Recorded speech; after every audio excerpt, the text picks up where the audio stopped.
The woman hid among the pile of dolls, too terrified to move a muscle. Somewhere in the room lurked a monster, 7 feet tall, but with the mind of a 2-year-old. As he crept closer and closer to the dolls, her heart pounded so hard she was sure he'd hear it. She was convinced he'd find her. Then he reached out and grabbed a doll beside her. She finally let herself breathe. He cradled the doll gently in his arms, stroking it over and over with his massive hands.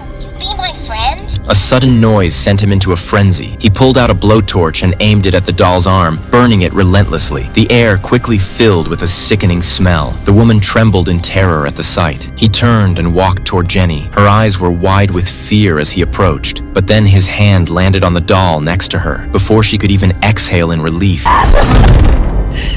he grabbed her by the ankle. He buried his face in her neck and inhaled deeply, greedily. His tongue traced a path downward, crawling across her skin. Jenny tried to resist, but a few hard slaps across her face put an end to that. She went limp, forced to endure whatever he wanted to do. When he was distracted, Jenny quietly slipped a nail hidden in her hair into her hand. She drove it straight into his neck. A few days earlier, Jenny and her mother had just moved into this house. The place was filled with creepy dolls everywhere they looked. Her mother called the landlord to ask about it. That's when a man rushed up from behind and grabbed her. Jenny and her sister heard the commotion and ran to check. They saw a huge man standing there. Before they knew it, he had snatched Jenny, lifting her up with one arm like she weighed nothing. He sniffed her. Then he dragged her into a dark room. Outside, Jessie panicked. She ran to the front door, locked from the inside. Out of nowhere, a woman appeared and tackled her to the ground, forcing her back to where she started. Jessie had no way to fight back. She had no choice but to obey. Then their mother lunged at the woman. After a brutal struggle, she managed to overpower her. That's when she heard Jenny's screams coming from the basement. Without a second thought, she rushed down the stairs.